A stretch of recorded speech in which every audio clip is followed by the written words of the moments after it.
Bom dia a todos os prefeitos, prefeitas, vice-prefeitos, aos inúmeros vereadores, de forma muito especial, aqui hoje presentes de todo o Brasil. Para que eu possa, Paulo, deixa eu lhe pedir uma gentileza, se puder, para que eu possa usar melhor esses 5 minutos, eu gostaria de poder olhar um pouco mais de perto os companheiros que estão aqui. Você me permite que eu fale de pé, nesses 5 minutos? Obrigado. Acho que fica melhor para que quem está no fundo possa, pois não, pelo menos nos enxergar um pouco melhor. Se o senhor quiser usar todo o tempo da tribuna, não há eu problema. uso 5 minutos, depois Tá bem, sento para tá ficar bem. próximo de você Tá bom, um pouco. fica à vontade.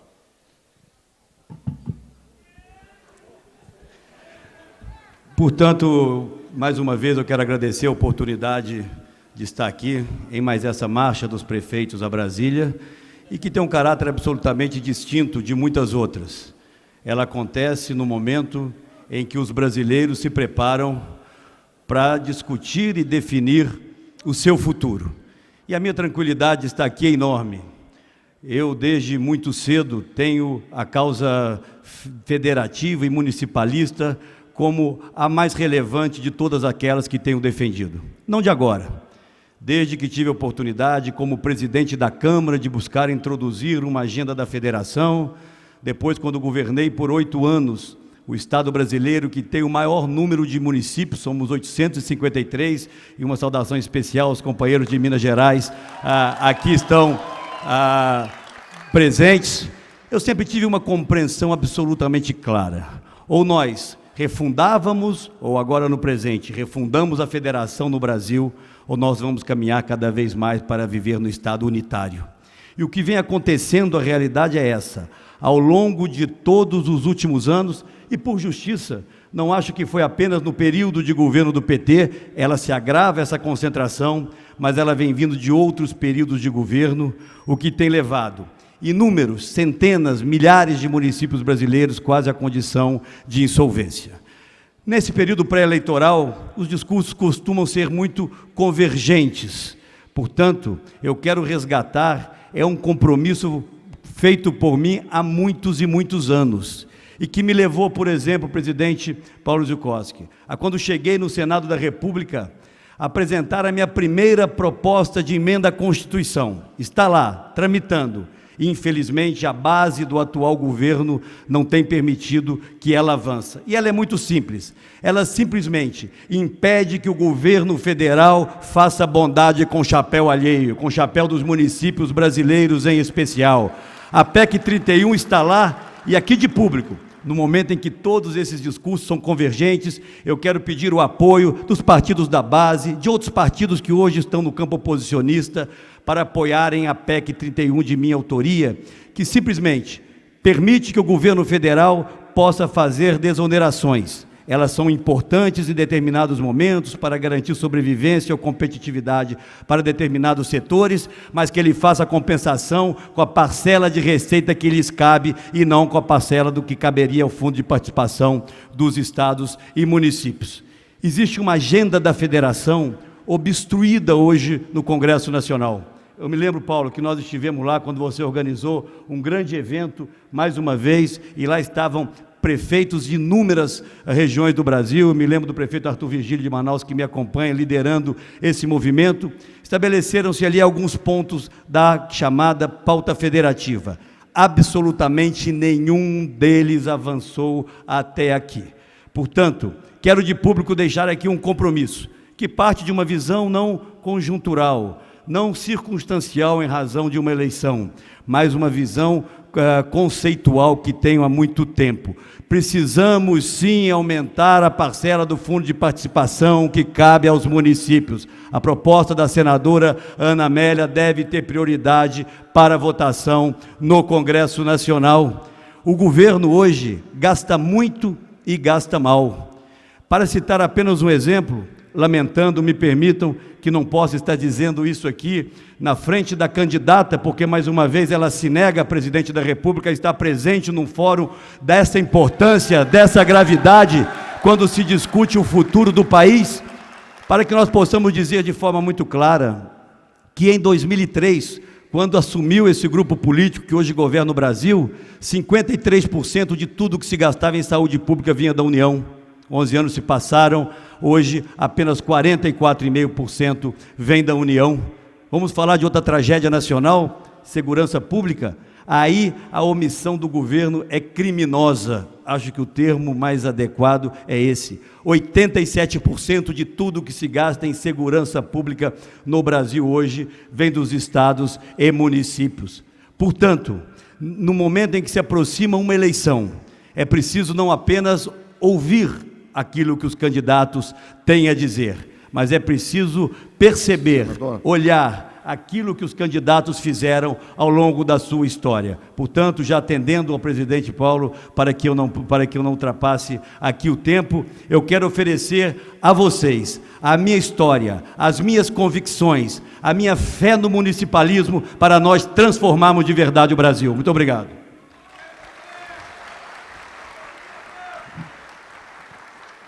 Muito obrigado, senador, pré-candidato à presidência, pela forma que estipulamos os critérios dessas participações dos pré-candidatos. Agora nós vamos formular ao senhor 6 perguntas em sequência, e depois o senhor vai ter um tempo mais de 15 minutos para as conclusões finais. Poderá novamente, se entender o final de usar a tribuna principal, fique bem à disposição. O tempo será controlado aqui pelo painel à sua frente. Portanto, vamos à primeira pergunta, e elas têm toda essa natureza. São perguntas específicas, mas que poderá ter uma abrangência de análise bastante ampla, senão não teríamos como encaminhar todo esse debate. Vamos à pergunta, então. Autonomia e desonerações. De acordo com recente estudo do TCU, a União abriu mão de 354 bilhões de receitas do IPI e do Imposto de Renda entre 2008 e 2012, e não há comprovação de que essas desonerações tenham proporcionado ganhos reais para a sociedade. Essas desonerações reduziram em 68 bilhões o FPM. Os prefeitos perguntam: seu governo continuará fazendo bondade com chapéu alheio, violando a autonomia dos municípios? Parece até combinado. Falei sobre isso nesses meus poucos minutos na tribuna. Ao contrário, e quero responder a isso com objetividade, com propostas. E repito, a minha fé no municipalismo e no fortalecimento da federação não é de agora, vem de todo o período em que eu governei Minas, quando era oposição, aliás, sempre fui a esse modelo concentrador que aí está. A PEC 31, ela permite as desonerações pontuais, permite, portanto, isenção de IPI para determinado setor, que possa eventualmente ajudar a que não haja ali desemprego, que as empresas percam competitividade, mas o governo só pode fazer isso com a parcela de receitas que lhe é atribuída. Ele é obrigado, no exercício seguinte, a devolver aos municípios, se aprovada essa proposta de emenda constitucional, a parcela que lhes pertence. Mais de 70 bilhões de reais de desonerações deixaram de chegar nos últimos anos nos caixas municipais, e é algo que foge à lógica, eu diria até mesmo à racionalidade. Um país das dimensões do Brasil não pode ser administrado, como quer hoje o governo central, de forma unitária. Meu caro Paulo, Rui Barbosa, no momento da fundação da República, costumava dizer que ele era federalista antes sequer de ser republicano, e que o império ruíra não por ser império, mas por não ter uma visão federalista, de um país com as dimensões do Brasil, que não poderia estar sendo administrado de forma centralizada. Ao longo de toda a nossa história republicana, esses períodos de concentração e desconcentração de receitas vêm funcionando quase que como uma sanfona. Períodos de maior desconcentração, logo após a proclamação da República, depois um período de maior concentração a partir de 30, no processo de industrialização que se inicia no governo Vargas, com a Constituinte de 46 vem um outro longo período de desconcentração, depois vem o golpe de 64, novamente o período de concentração, e depois da Assembleia Constituinte, quando o efeito que se esperava era o inverso, o da desconcentração, foram criadas as contribuições, foram ampliadas, na verdade, as contribuições, que são os impostos apropriados exclusivamente pela União.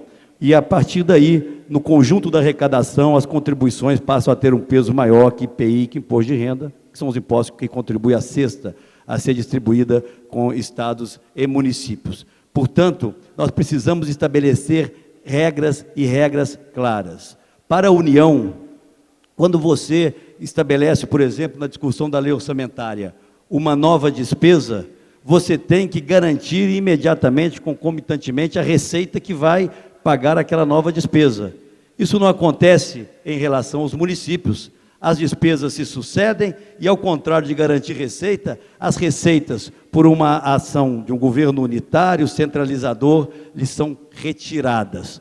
Portanto, essa é uma profissão de fé que faço, não aqui hoje. No ano passado, vários prefeitos, sobretudo os de Minas e São Paulo, se lembrarão, nós tivemos em Poços de Caldas, fazendo um grande apelo, um manifesto pela refundação da federação no Brasil, com um elenco de compromissos, que são aqueles que estou aqui hoje, em parte, resgatando. Ou nós encontramos uma forma responsável, gradual, de permitir que os municípios brasileiros tenham injeção na veia. Não essa história da dependência por um convênio, e aqui o prefeito tem que se matar, muitas vezes não consegue pelas dificuldades que tem hoje, inclusive, né, pelo aperto das suas gestões, se colocar em condições de estar apto a esses convênios. A verdade é que nós estamos nos tornando um Estado dependente. E esse Estado dependente tem levado a piora na qualidade do atendimento da saúde, educação de baixa qualidade, insegurança pública crescendo em todo o Brasil. Obrigado, governador, senador. Vamos à pergunta seguinte, já em termos imediatos.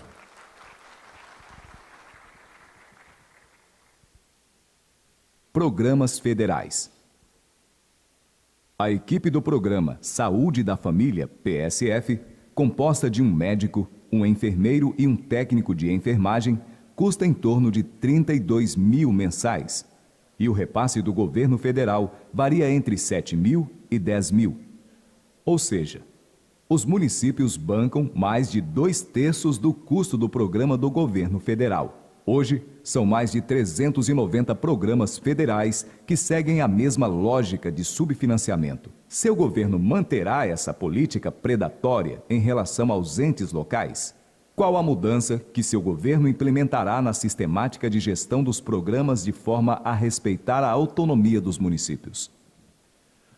Olha, é claro que o que está hoje ocorrendo no Brasil não pode continuar. A conta está pesando cada vez mais nas costas dos municípios, em especial dos pequenos municípios. A pergunta aborda o programa Saúde da Família, um programa importante, programa iniciado e concebido no governo do PSDB. Uma parceria importante, até pelo seu impacto, obviamente, nos investimentos de saúde lá adiante. Hoje, 8,8 bilhões de reais anualmente é aquilo que o governo federal coloca nos programas, no conjunto dos programas Saúde da Família. Eu vou dar um exemplo aqui para a gente ter uma noção clara de valor. Só os subsídios, Paulo, do setor elétrico, dados no ano passado para esse ano, chegam a 20 bilhões de reais. Portanto, 20 bilhões de reais para subsidiar, na verdade, um gravíssimo equívoco estabelecido pelo governo federal, com intervencionismo perverso que fizeram no setor elétrico, gerando, inclusive, uma diminuição extremamente grave dos investimentos. Um outro dado que mostra a ineficiência, a incompetência e o descompromisso do governo com a questão da saúde, além de não permitirem que no Congresso Nacional fosse aprovada a proposta que nós encampamos de que 10% das receitas líquidas correntes fossem investidas na saúde pública. Essa proposta foi defendida por mim na tribuna do Congresso Nacional. 10 bilhões de reais do conjunto dos investimentos em saúde. Vamos falar aqui de alguma coisa em torno de 85 bilhões de investimentos em saúde pública, na rubrica de saúde pública constante do orçamento da União. 10 bilhões desses recursos deixaram de ser gastos no ano passado, ficaram como restos a pagar. Então, a falta de planejamento, a incapacidade do governo de priorizar. Meu Deus, o que pode ser prioridade num Brasil ainda tão desigual como o Brasil que nós temos hoje? Saúde, educação, e agora temos que incluir segurança nessa pauta também.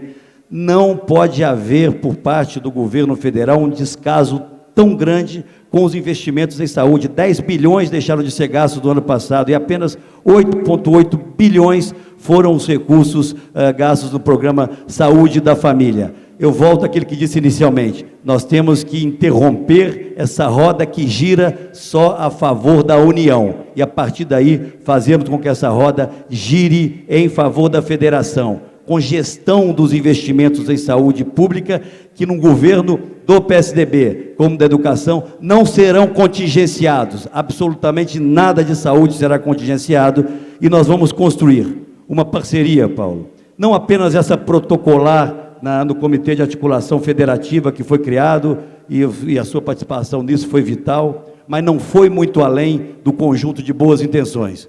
Nós temos que botar esse comitê para funcionar, dar a ele um nível de interlocução com a área do planejamento, com a área fazendária e, obviamente, diretamente com a Presidência da República.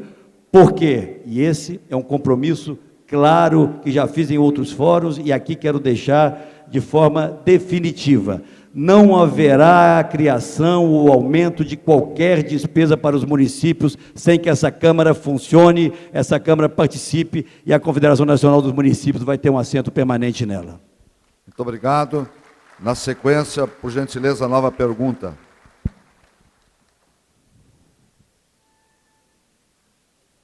Legislações e pisos salariais. Uma série de propostas legislativas já aprovadas ou em tramitação no Congresso Nacional ameaça produzir um verdadeiro caos nas contas municipais, contrariando os preceitos da Lei de Responsabilidade Fiscal. Os pisos dos profissionais da saúde pública, em um ano, terão um impacto financeiro superior a 51 bilhões, equivalente a 70% da receita do FPM de 2013.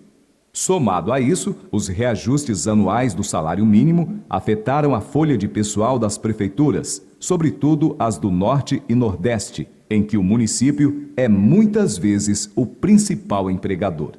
O senhor ouvirá a CNM antes de sancionar proposta como as dos pisos salariais?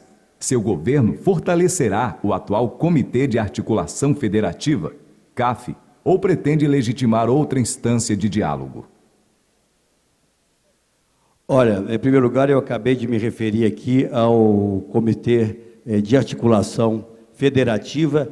Ele, funcionando, pode sim ser um órgão adequado a construir caminhos para que não se onere ainda mais as folhas de pagamento, por um lado, e não se onere mais ainda o custeio dos municípios brasileiros. O compromisso que eu estabeleci, e reitero aqui, é de que não haverá aumento de despesa para os municípios sem que se crie, a partir da União e de uma ampla discussão no Congresso, as receitas que vão bancar, as receitas que vão garantir a execução dessas despesas. Eu não tenho dúvidas de que nós temos que criar também, meu caro Paulo, uma lei de responsabilidade fiscal para a União. A União, os estados têm, os municípios têm, a União não tem. Aumenta gastos como quer. No ano passado, os gastos da União, os gastos correntes da União, aumentaram em 105 bilhões de reais. E os investimentos diretos da União, pouco mais de 3 bilhões de reais. Eu vou aqui, para chegarmos mais perto do momento em que estamos. No primeiro trimestre desse ano, os gastos da União aumentaram em 15% em relação ao primeiro trimestre do ano passado, de 2013, e as receitas 7%. Essa conta não fecha. Ou nós temos responsabilidade de encaixar esses gastos correntes dentro da receita do Estado brasileiro, ou não vai haver o espaço que todos nós buscamos, o espaço fiscal, para a desoneração tributária, que é o que nós queremos, a diminuição da carga tributária a médio prazo, para que não haja aqui nenhuma incorreção, e elas acontecem, tudo no momento em que vai se aproximando a eleição. Eu tenho dito que a primeira medida que eu tomaria, além de acabar com metade desses ministérios que só servem àqueles que estão ali buscando benefícios ou buscando dar apoio ao governo, é criar uma secretaria especial extraordinária para apresentar um projeto, Paulo, de simplificação do sistema tributário. Esse é o primeiro passo responsável correto, para abrirmos espaço para que haja a desoneração e a diminuição horizontal da carga tributária. Para não deixar de tocar numa questão colocada na pergunta, o aumento real do salário mínimo é uma conquista da sociedade brasileira e será mantido. O que nós temos que fazer é repactuar. Essa palavra é batida, mas é ela a palavra correta. Repactuar a federação. Criarmos um processo inverso como esse de desconcentração.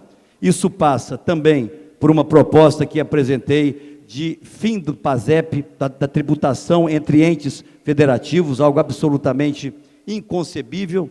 É mais uma jabuticaba, é algo que só existe no Brasil, mas, como disse aqui para concluir, criando uma lei de responsabilidade para a União. A União não pode aumentar as suas despesas como quer, aumentar os seus gastos correntes e transferir na metade do caminho parte desses gastos, desses compromissos para estados e para municípios brasileiros.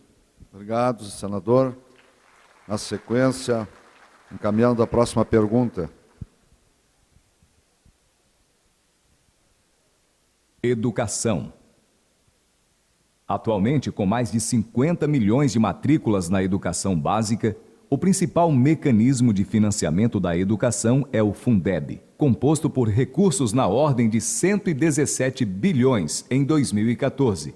Desse montante, o governo federal, que detém 60% do bolo tributário nacional, complementa somente com 11 bilhões. E para apenas 10 estados. Só o aumento do piso do magistério custará em 2014 para os municípios 4,5 bilhões. No seu governo, esse desequilíbrio federativo será mantido ou a União vai alocar mais recursos para todos? Olha, nós temos defendido no Congresso Nacional, óbvio que paulatinamente, e temos estabelecido nas discussões uma graduação para que isso ocorra ao longo dos próximos anos, mas o objetivo é chegarmos a ter 10% do PIB ao longo dos anos investido em educação. O que o Fundeb, na verdade, esse último ano 2013, o que o governo transferiu não chegou nem a esses 11, ficou em torno de algo 9,9 bilhões. Isso é 1% das despesas do governo federal. Isso é 14% do orçamento do conjunto da educação. Aí é novamente a questão de estabelecer prioridade. É educação básica uma prioridade? Para mim, é a prioridade absoluta. É ela que, ao longo do tempo, ao longo das gerações, vai transformar o Brasil. E eu posso dizer, meu caro Paulo, de forma muito clara e com enorme orgulho, mais uma vez, não apenas me permitam com discursos, mas com resultados. A partir do momento em que nós compreendemos que a educação era prioridade, compreendi isso no primeiro dia do meu primeiro ano de governo em Minas Gerais, nós fizemos algo que falta hoje na gestão pública federal. Estabelecemos a meritocracia, estabelecemos a avaliação de desempenho, gestão dos recursos públicos. O resultado final, e talvez de todas as ações que fizemos em Minas Gerais, é o que mais me orgulha e é o testemunho de como compreendo a importância estratégica de investimentos em educação para a transformação do país. Levamos Minas Gerais a ter hoje a melhor educação básica do Brasil, segundo o Ministério da Educação. E vou dizer também a melhor saúde da região sudeste, segundo o Ministério da Saúde. E olha que para o Ministério da Educação e da Saúde desse governo dar esse atestado de excelência a Minas Gerais não deve ter sido fácil. Portanto, é preciso que em todo instante, no momento de definirmos as prioridades e alocarmos recursos, nós compreendamos que as funções essenciais do Estado brasileiro, do Estado nacional, começam com a saúde e com a educação. Passam pelo financiamento, e aí já me referi, inclusive, ao aumento do fundo de participação através da proposta da senadora Ana Amélia. Já aqui defendi, é claro, uma proposta de minha autoria, que impede o assalto aos cofres municipais a partir das desonerações, portanto, dos incentivos fiscais que vem sendo dado. Mas é preciso que tenhamos um governo com a coragem, mais do que isso, com a generosidade de compreender, repito, que nós somos uma federação, e ou nós damos aos municípios e aos estados brasileiros, mas em especial, nesse instante, aos municípios, condições deles mesmos enfrentarem as suas demandas, as suas dificuldades, planejarem, estabelecerem quais são essas prioridades, ou nós vamos estar quase que eternizando o que nós vimos hoje no Brasil, e que talvez sejam as duas principais marcas desse ciclo de governo do PT. A partir da concentração de receitas na União, o que nós assistimos é a ineficiência e os desvios, um competindo com o outro. Obrigado, pré-candidatos. Passamos à pergunta seguinte.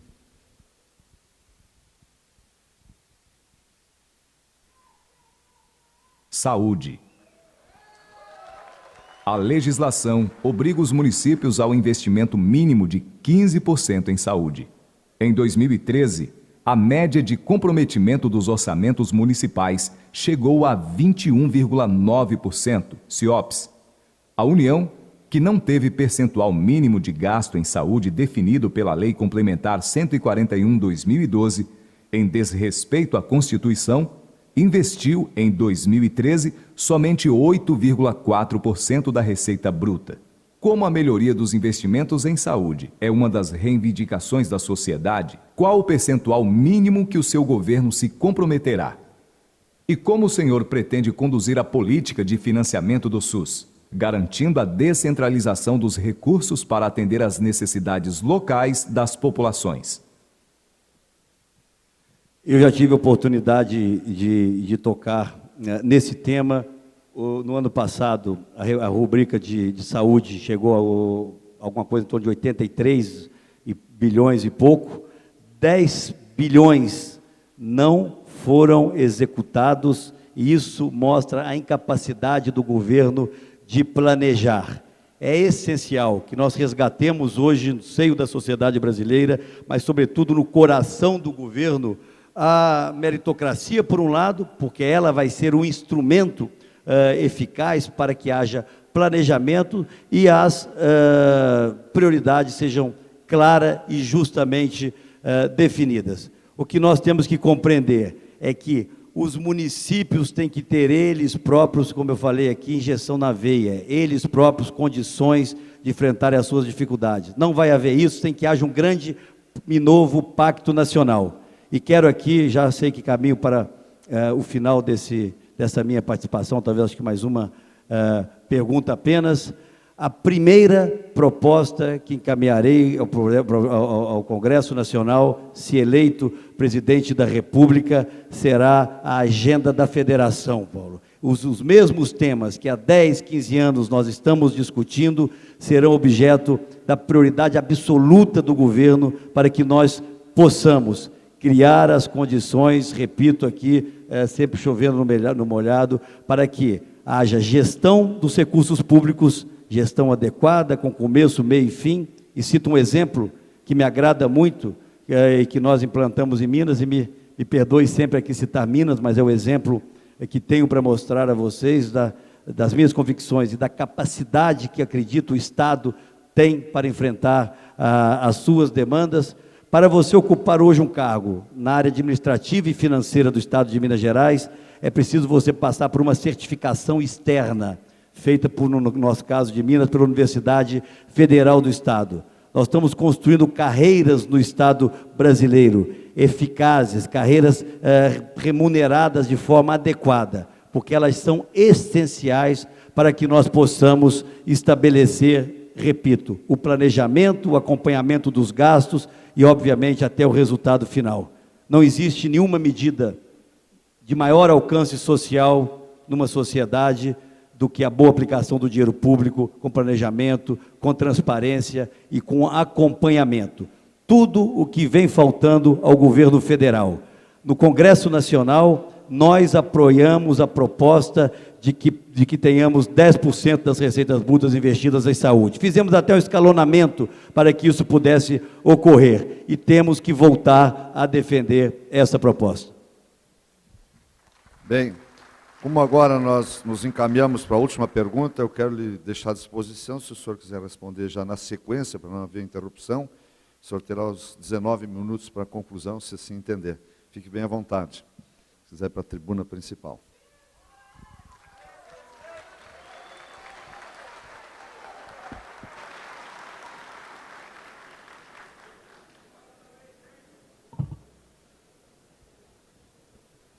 Plano de governo.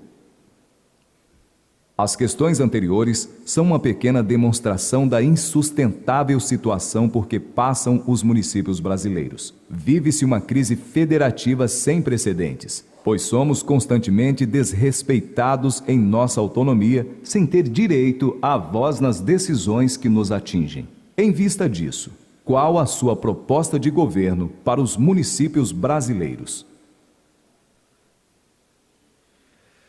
Em primeiro lugar, um diagnóstico.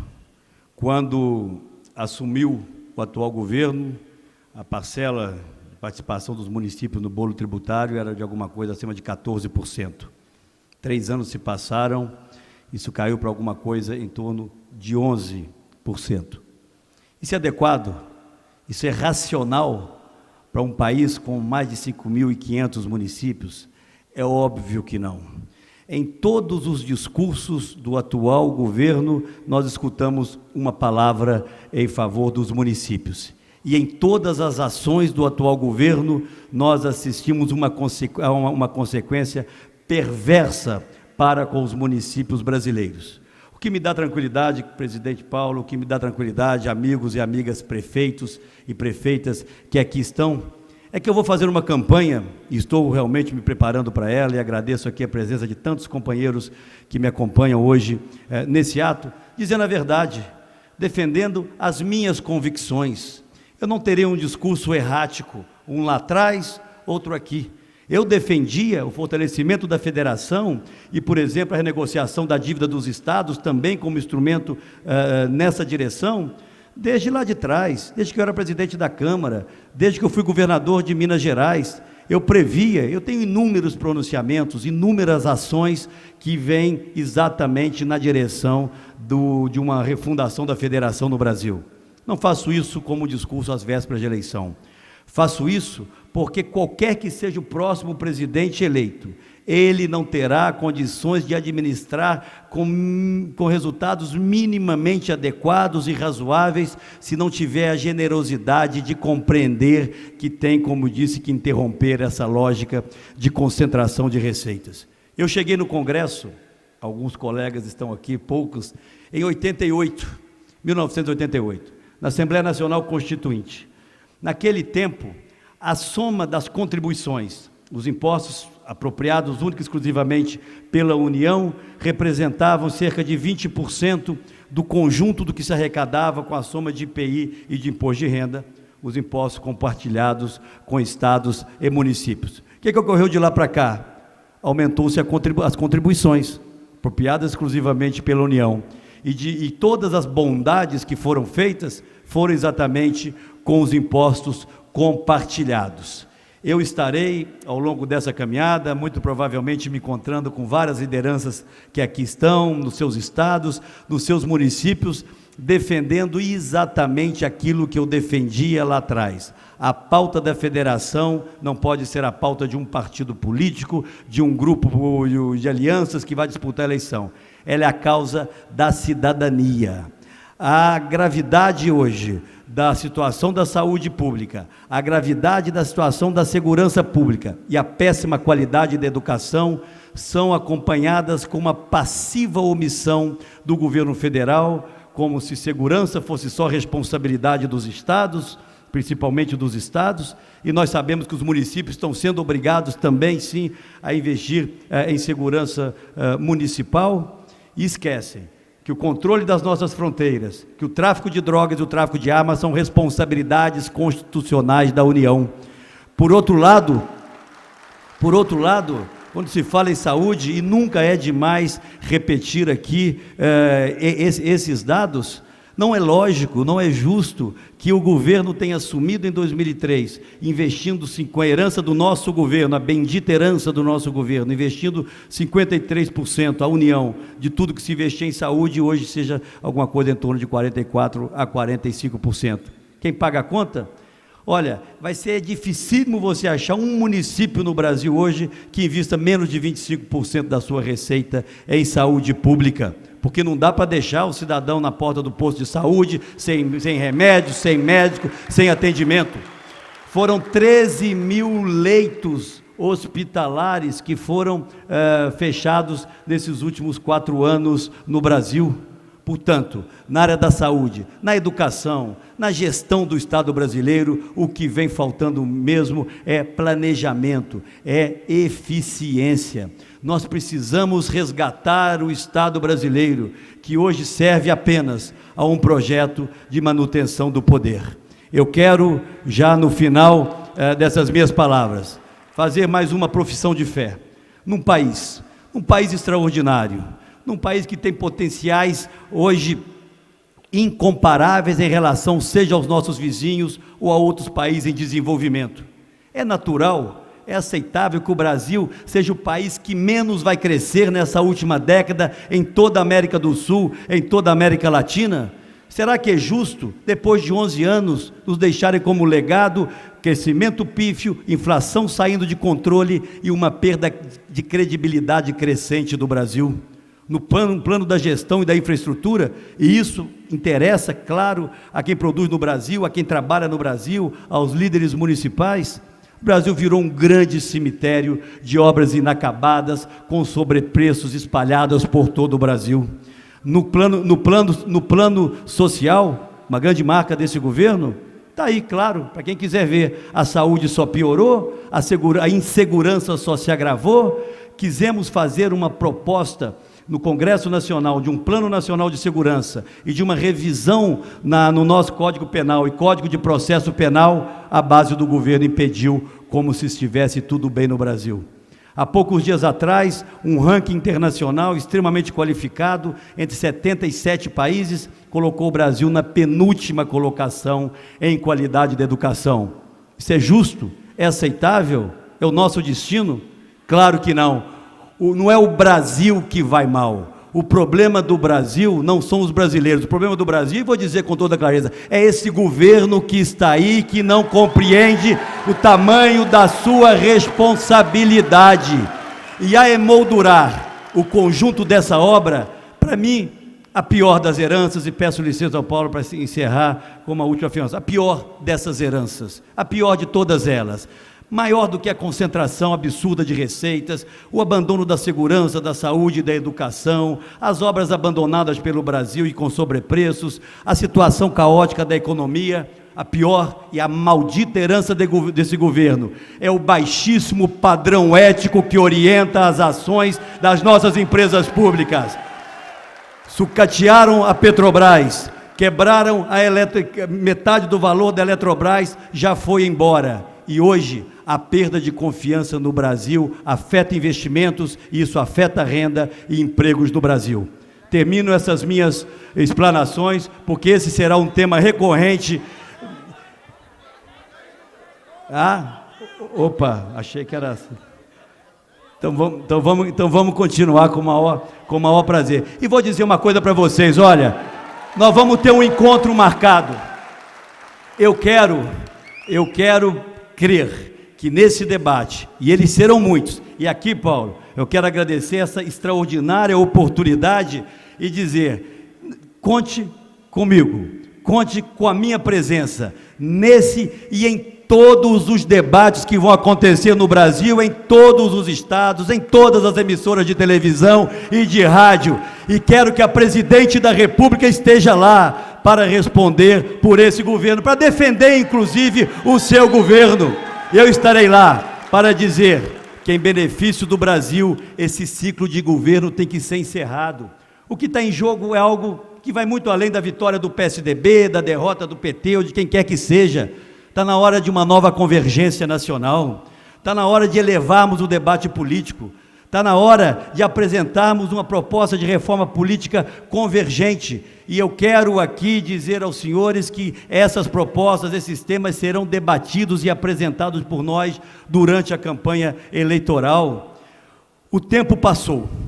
O Brasil viveu entre 2003 e 2008, talvez o mais benéfico, o mais positivo momento da nossa economia, desde a redemocratização, com certeza, mas talvez desde, certamente, os últimos 40 anos. Vamos colocar 40 anos nisso, porque a conjunção de fatores que nos levaram ao crescimento da economia, com fluxo crescente de recursos para o Brasil, uma autonomia do governo a partir de uma ampla base congressual, somada à popularidade pessoal do presidente da República, teria criado as condições ideais.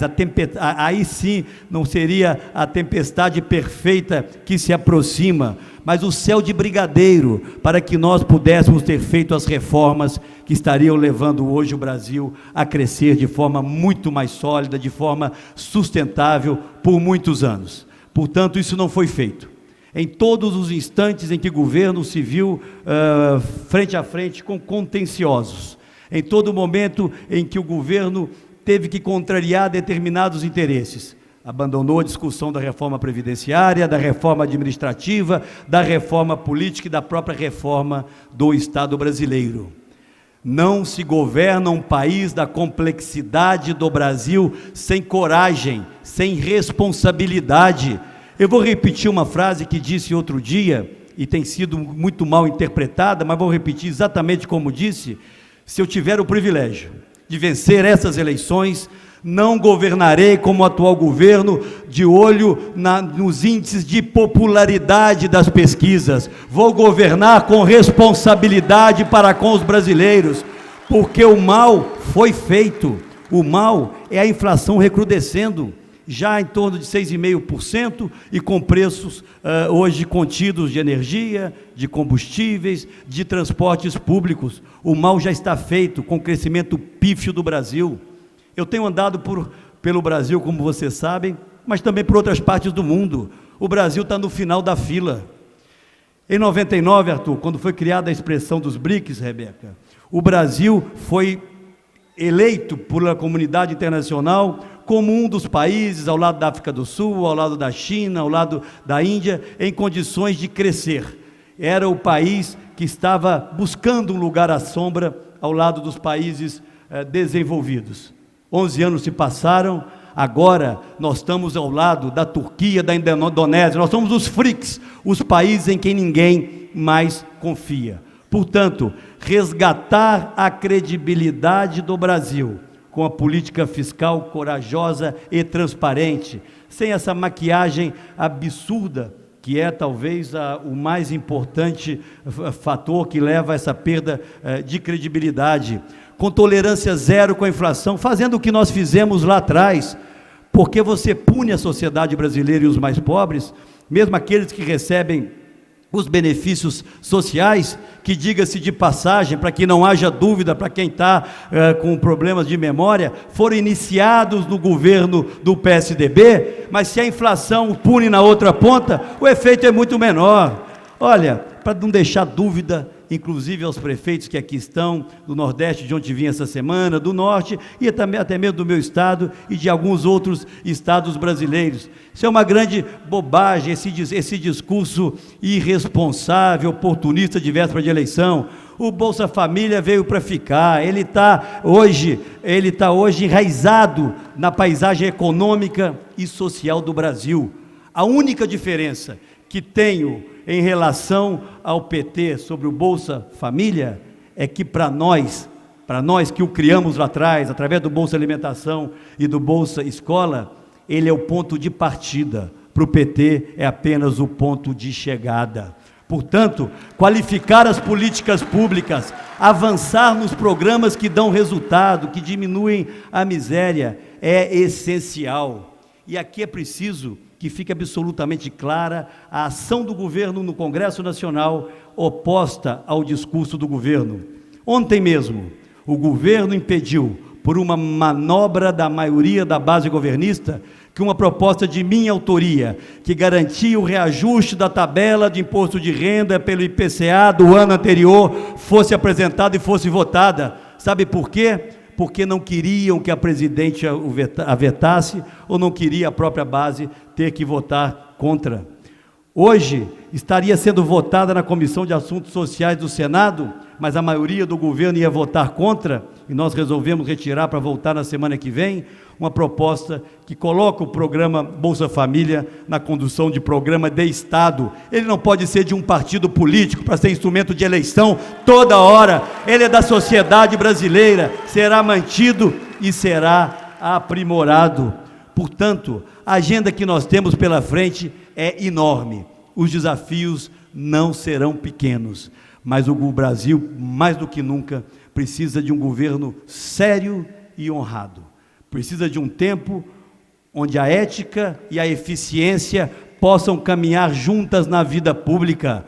No Estado, o Estado Nacional em especial, não tem que ser ineficiente apenas por ser público. Ao contrário, o Estado, desde que haja meritocracia, desde que haja planejamento, metas a serem alcançadas, pode sim ser eficiente. E caminhando para o final, não há nada que me incomoda mais, e os prefeitos sabem do que eu vou dizer agora, do que chegar um representante do governo federal, um ministro, um secretário, um sub no seu município, para dizer, olha, nós estamos aqui lhe trazendo isso, porque é o do governo federal que está lhe dando, nós estamos aqui lhe trazendo essa marca, porque é o governo federal que está lhe dando. Balela, não existe essa história de dinheiro federal, dinheiro estadual, dinheiro municipal, é dinheiro público dos brasileiros, fruto dos impostos arrecadados nos municípios que os senhores administram, onde os senhores trabalham. Portanto, ter essa generosidade, essa visão de que a federação é uma conquista definitiva da sociedade brasileira e trabalharmos para recuperá-la é o nosso grande desafio. Eu, como vocês sabem, tive uma longa trajetória parlamentar. Fui deputado por 4 mandatos, fui líder do governo Fernando Henrique, do PSDB no governo Fernando Henrique por 4 anos, presidi a Câmara dos Deputados, tive a honra, o privilégio de governar por 2 vezes o meu estado, sempre defendendo as minhas convicções, sempre defendendo e acreditando que ética e política devem caminhar quase que como irmãs siamesas, são coisas inseparáveis, e infelizmente não é o que nós estamos assistindo com os exemplos que sucessivamente têm vindo, sobretudo do plano federal. E é com essa convicção, na política, na boa política, como instrumento de transformação da vida dos brasileiros, que eu vou fazer essa caminhada. Não sei o que o destino me reserva, mas eu quero garantir aos senhores, ao final, uma coisa. Não sei se o Paulo vai gostar do que eu vou falar. Eu quero que os senhores que aqui estão continuem a vir a Brasília, mas os senhores não virão mais em marcha de prefeitos em Brasília, porque o dinheiro é que vai marchar para irrigar os cofres municipais no governo federalista. Venham para me visitar em Brasília, mas o dinheiro vai chegar para que vocês possam planejar, vocês eleitos pela população dos seus municípios, o futuro das suas comunidades. Portanto, eu encerro essa minha apresentação, esse meu encontro com vocês, lembrando, Paulo, de um mineiro que lá do alto das montanhas da minha querida terra natal, Guimarães Rosa, que muitos aqui já ouviram dele falar. Ele interpretava como muito poucos o sentimento, a alma do sertanejo, do homem comum, do homem do interior, como somos muitos dos que estamos aqui. E o Guimarães Rosa costumava dizer que na vida, e isso serve para a política, e eu trago para a política, o importante não é a largada e tampouco a chegada, o importante é a caminhada. E eu me orgulharei muito se puder fazer essa caminhada ao lado dos honrados prefeitos e prefeitas e vereadores de todo o Brasil. Muito obrigado e vamos em frente. O Brasil merece muito mais do que está tendo.